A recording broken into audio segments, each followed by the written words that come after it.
ምንድነው የምታስተካክሉ? አረ ማተቤን ያስተካክልኩ እንዴ? ማተቤን ናስተካክልኩ። ምንድነው እሱ? የኔ መለያዬ ማህተሜ። አንድ ፍርድ ቤት ችሎት ሲስብ ኑሮ ወስኖ ሲጨርስ ያለ ማህተም አይረጋገጥም አይደል? የኔ ደግሞ የሚየተዋህዶ ልጅ መሆን ማህተሜ፣ ምልክቴ፣ ማህተሜ፣ አርማዬ፣ መለያዬ። በ80 ቀን እናቴ ቅድስት ቤተክርስቲያን የሰጠች ማህተም። ተሳሳትኩ? ምን እንደሚያጠጧችሁ እኮ ነው የሚገርመኝ። ምንም አልጠጣሁም። እኔ የጠጣሁትን ነገር ልንገርህ። የጌታችን የመድኃኒታችን የኢየሱስ ክርስቶስን የበላይነት፣ የድንግል ማርያም ምልጃን፣ የመላእክታን ተራዳይነት፣ የጻድቃን ሰማዕታት ረድኤትና በረከት እችን ፍቅር ነው የጠጣሁ። ይሄን ፍቅር ነው የጠጣሁ። እኔ ለምንም አልጠጣሁም። ባይንጨርሽ እስቲ እውነት ክርስቲያኖች ወደ ራሳችን እንመለስና ከልጅነታችሁ ጀምሮ ያላፈረሰ ነው ህግ አለ? አንድ ይሄን ትእዛዝ አፍርሻው አላውቅም የምትሉት አለ? አንዳንድ ሰው እንዲህ ሲባል እኔ ምንም ሰርቄ ምናምን ሁሉም ኃጢአት ሰርቼ ሊሆን ይችላል፣ አንዱን እግዚአብሔርን ግን ክጄ አላውቅም ልትሉ ትችላላችሁ። ስሙ በደንብ እኛ ያላፈረስነው ህግ የለም። ከእግዚአብሔር ውጪ ሌሎች አማልክትን ማምለክ ማለት ጣዖት ቤት ሄዶ መስገድ አይደለም። ቅዱስ ጳውሎስ ጾም እየተገባቸው የማይጾሙ ከጾማቸው በላይ ሆዳቸው አምላካቸው የሆነባቸውን ሰዎች እነሱ ሆዳቸው አምላካቸው ነው ብሎ ተናግሯቸዋል። ሆዱ አምላኩ የሆነበት ሰው ከእግዚአብሔር ውጪ ሆዱን እያመለከ ነውና ከእግዚአብሔር ውጪ ሌላ አምላክ አምልኳል ማለት ነው። አይ እኔ ከእግዚአብሔር ውጪ ሌላ አምላክ አምልኬ አላውቅም እንደሚለው ሁሉ እኔ የእግዚአብሔርን ስም በከንቱ አልጠራውም የሚል ሰው ይኖራል ከኛ መካከል? ተውት፣ ለጽድቅ ይቀርና ለከንቱም ነገር አይደል የእግዚአብሔርን ስም የምንጠራው? ይሄ እኮ ነው የእግዚአብሔር ስም። ውሃውን ጸበል የሚያረገው፣ ያቀረብነውን ህብስት የአምላክ ስጋ የሚያረገው፣ የቀረበውን ወይን ዘቢብ ደመ መለኮት የሚያረገው እኮ የአምላክ ስም እኮ ነው። ይሄንን የአምላክ ስም እኛ በከንቱ እንጠራዋለን። ማርያምን፣ ገብርኤልን፣ ኡራኤልን እያለ እንዴት አይነት ነገር እኮ ነው። ይሄንንም አፍርሰናል። የሰንበትን ቀን ትቀድሳት ዘንድ አስብ ነው። እሺ ችግር የለም። ሰንበትን እንደዚህ ባለ መልኩ የምናሳልፈው ሁሌ ነው? ተሰብስበን ቃለ እግዚአብሔር የምንሰማው አይደለም። የሰንበት ቀን እኮ ለአንዳንድ ሰው ከሰኞ እስከ ቅዳሜ የዋለበትን የሥራ እንግልት በደንብ አድርጎ በእረፍት በእንቅልፍ የሚያንጣጣበት እኮ ነው። ሰንበት ግን ለነፍስ የምንኖርባት አንዲት ቀን ነበረች። ሰንበት እሁዱ አንዷ ቀን የነፍስ መኖሪያ ቀን ነበረች። እሺ 6ቱን ቀን ስሩ፣ 5ቱን ቀን ስሩ። እንዴት ቅዳሜና እሁድን ለነፍሳችን መኖሪያ ቀተነ? አንዲት ቀን እሷንም አፍርሰናል። እናትና አባቴን አክብሬ ያለው የሚል ሰው ቢኖር ይችላል። እናትና አባት ስጋ ብቻ አይደሉ፣ ካህናትም ጭምር ናቸው። እናትና አባታችንንም አላከበርንም። አልሰረኩም የሚል ሰው ሊኖር ይችላል። 1000 ዓመት ገንዘብ ላንሰርቅ እንችላለን። ትንቢተ ሚልክያስ ላይ ግን ሐዋርያው እንዲሁም ነብዩ ይናገራል። ምን ብሎ? ጊዜን ሰርቃችሁኛል። ምንን ሰርቃችሁኛል? መልሱ እንጂ ጊዜን ሰርቀዋል። ከእግዚአብሔር ጊዜ ሰረቅን ሰዎች አለን። ስለዚህ ሰርቀናል። አልገደልኩም የምንል ሰዎች ይኖራለን። መግደል ማለት ነፍስና ስጋን መለየት መቻል ብቻ አይደለም። መግደል ማለት ሰው ሊደርስበት ከሚችለው ደረጃ ላይ ስቦ ማውረድ። አንተ አትደርስም። ስንት ሰው ንስሐ ገብቶ ወደ ቤተ ክርስቲያን ከገባ በኋላ እኮ እንደጀመረበት አይቀጥልም።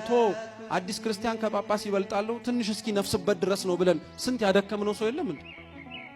ገለናል ማለት ነው። አላመነዘርንም ማለትም አንችልም። ማመንዘር ማለት ከወንድ ከሴት ጋር ብዙ ጊዜ መተኛት ብቻ አይደለም።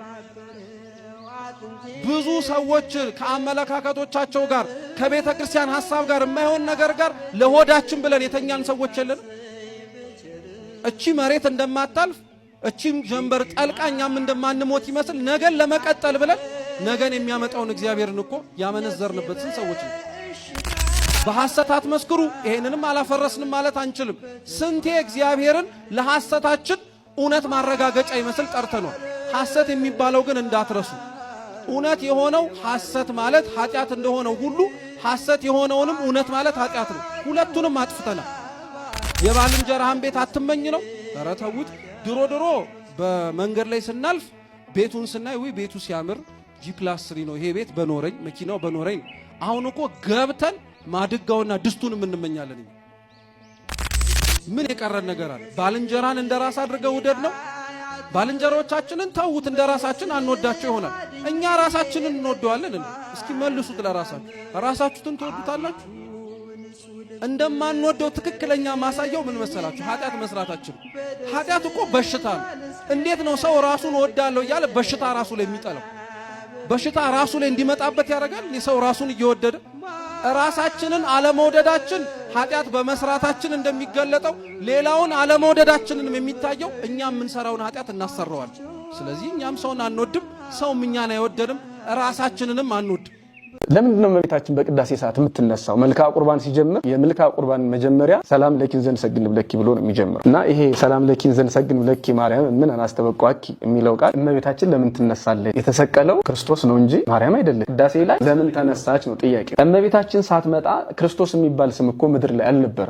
ከእመቤታችን ነው የተወለደው አይደል? ኢየሱስ ኢየሱስ ጌታ ነው እያሉ የሚዘሉለት። በዚሁ አጋጣሚ በጣም ይቅርታ የምለው በጣም ጨዋ ፕሮቴስታንቶች አሉ አይደል? ሃይማኖታቸውን አክብረው የሌላውን ሃይማኖት አክብረው የሚኖሩትን ሰዎች አልፎ የምንናገረው ነገር እነዚህን ጨዋዎቹን አይወክልም። ቅዳሴው የሚጀምረው አንቲዮቱ መሶበ ወርቅ ብሎ ነው። እመቤታችን ቅድስት ድንግል ማርያም ንጹህ የወርቅ መሶብ ረቂቅ መና ያለባት ንጹህ የወርቅ መሶብ አንቺ ነሽ። መናው ማን ነው? መድኃኒዓለም ኢየሱስ ክርስቶስ ነው።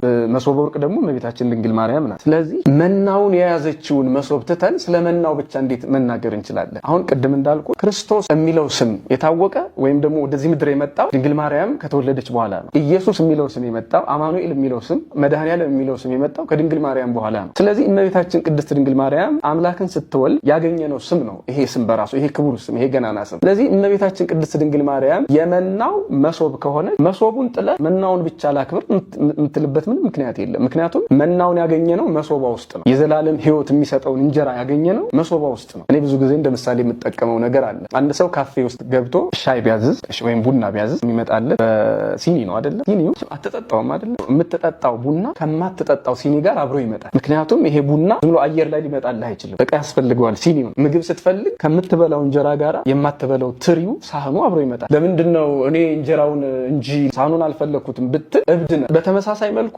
ኢየሱስን እየፈለግ ኢየሱስ እንዲሆን የማዳንን ስራ የጀመረባትን መሶበ ወርቅ ድንግል ማርያምን አላመሰግንም አላከብርም ብትል ክርስቶስን ነው የምትጠላው። ሌላ ምንም አይደለም። የምትጣላው ከሷ ጋር ብቻ አይደለም። ክርስቶስ እንዲሆን እንዲባል አማኑኤል እንዲሆን አማኑኤል ማለት እግዚአብሔር ከኛ ጋር ሆነ ማለት አይደለም። ከሷ ጋር ሳይሆን ከኛ ጋር አልሆነ። ከሷ ጋር ከሆነ በኋላ ነው ከኛ ጋር አይሆን። ከኛ ጋር ለመሆኑ ምክንያት የሆነች እናት ድንግል ማርያምን ሳታመሰግን ክርስቶስን ብቻ ማለት አዎ እንደ አምላክነቱ እናመሰግነዋለን። እሷ ደግሞ የአምላክ እናት ናት። አዎ ክርስቶስ ነው የተሰቀለው፣ ድንግል ማርያም አልተሰቀለችም። የተሰቀለበትን ስጋ ያገኘው ግን ከድንግል ማርያም። ሲጀመር እግዚአብሔር ዓለምን የፈጠረው በቃሉ ነው አይደል? እግዚአብሔርም ማለት ሰውን በመልካችን እንደ ምሳሌያችን እንፍጠር ዘፍጥረት 1:26 ላይ በቃሉ የፈጠረውን ሰው በቃሉ ማዳን ይችል ነበር። ከሲኦል ማውጣት ይችል ነበር። በቃሉ የፈጠረውን ሰው ለምንድነው በቃሉ ያላዳነው? ስጋ ሳይለብስ ማዳን አይችልም ነበር? መለኮት ስጋ ሳይሆን ከድንግል ማርያም ሳይወለድ ማዳን አይችልም ነበር? ይችላል። ታዲያ ይሄንን 318 ሊቃውንት ሲያብራሩ ምን ይላሉ? እስመ ውእቱ ይፈቅድ ምክንያት ለአድኅኖ፣ እሱ እግዚአብሔር ለማዳን ምክንያት ይፈልጋል። አይ የማዳኑን ስራ የሚፈጽመው በምክንያት ነው። ወደድንም ጠላንም መረረም ጣፈጠህም ድንግል ማርያምን የማዳኑ ምክንያት አድርጓታል። ከድንግል ማርያም ሳይወለድ ሰው ሳይሆን ስጋ ሳይለብስ ዓለምን ማዳን እየቻለ አላደረገውም። ስለዚህ ድንግል ማርያምን ለእናትነት መርጦ የማዳኑ ምክንያት አድርጓታል። ኢየሱስ የተባለ ደግሜ ልበለው ከሷ ተወልዶ ነው። መድኃኒዓለም አማኑኤል የተባለ ከሷ ተወልዶ ነው። ይህቺ ለክርስቶስ መሶቡ ናት። ምን ማለት ነው? የተገኘባት የህይወት እንጀራ የተገኘባት መሶብ ናት። መሶቡን የትም አሽቀንጥረህ ጥለህ ስለመናው ብቻ መናገር አትችልም። እንዴት ይሆናል? ዕብራውያን መልእክቱ ቅዱስ ጳውሎስ ምዕራፍ 9 ቁጥር 4 ጀምሮ እንዲህ የሚል ቃል አለ። ባነበው ጥሩ ነው። በዚያም ውስጥ በደብተራ ኦሪት ማለት በድንኳን ውስጥ ማለት ነው፣ በብሉይ ኪዳኑ ዘመን በዚያም ውስጥ የወርቅ ማዕጠንት ነበረ። ሁለንተናዋም በወርቅ የተለበጠች የኪዳን ታቦት፣ በእርሷም ውስጥ መና ያለባት የወርቅ መሶብና የበቀለች የአሮን በትር የኪዳኑ ጽላት ነበሩ አለ። እንግዲህ እነዚህ ሁሉ ነገሮች በዚያ በመቅደስ ውስጥ ነበሩ አለ። እኔ አልፌ ቁጥር 10 ላይ ላንብበው። ቀጥሎ ይሄን ምሳሌዎችን ብዙ ያመጣና ምን ይላል መሰላችሁ? ቁጥር 10 ላይ ይህም ለአሁኑ ጊዜ ምሳሌ ነው ይላል። አሁን ርዕሳችን መሶበ ወርቅና መና ነው፣ ወይም እመቤታችንና ክርስቶስ ነው። መሶበ ወርቅ እመቤታችን፣ መናው ደግሞ ልጇ ኢየሱስ ክርስቶስ ነው። አሁን ተመልከት፣ ብሉይ ኪዳኑ መቅደስ ውስጥ መና የተቀመጠባት መሶበ ወርቅ መቅደሱ ውስጥ ነበረች። ከመናው ተለይታ አታውቅም። የሚገርመው አይ መናው እንጂ መሶቡ ምን ይሰራል ብለው የብሉይ ሊቃነ ካህናት መሶቡን አልጣሉትም። እነዚህ ናቸው መናውን ከመሶብ ለይተው መናውን ብቻ እናመሰግናለን የሚሉት። የብሉይ ሊቃነ ካህናት ግን መና የያዘችዋን መሶብ እዚያው ቅድስተ ቅዱሳን ውስጥ አስቀምጠዋታል። ታዲያ ቅዱስ ጳውሎስ ምን አለ? ይህም ለአሁኑ ጊዜ ምሳሌ ነው አለ። በብሉይ ኪዳኑ መሶበ ወርቅና መና እንደማይለዩ ሁሉ ይህ ደግሞ ለአሁኑ ዘመን ምሳሌ ነው ካለ መሶበ ወርቅ ማለት ቅዳሴ ላይ አንቲ ውእቱ መሶበ ወርቅ እመቤታችን አንቺ ነሽ አለ። ከሰማይ የወረደው መና ደግሞ ልጅሽ ኢየሱስ ክርስቶስ ነው አለ። ያቺ መሶብ ለድንግል ማርያም ምሳሌ ናት። ለመሶብ አንዘምርም። አሁንኛ አማናዊት ስጋ የለበሰችው መሶብ ድንግል ማርያም ናት። መና እኮ ይዛለች፣ የመናው መገኛ ነው። ስለዚህ መና የያዘች መሶብ ናትና አንጥላትም አንተዋል። በዚህ መልኩ ነው መታየት ያለበት።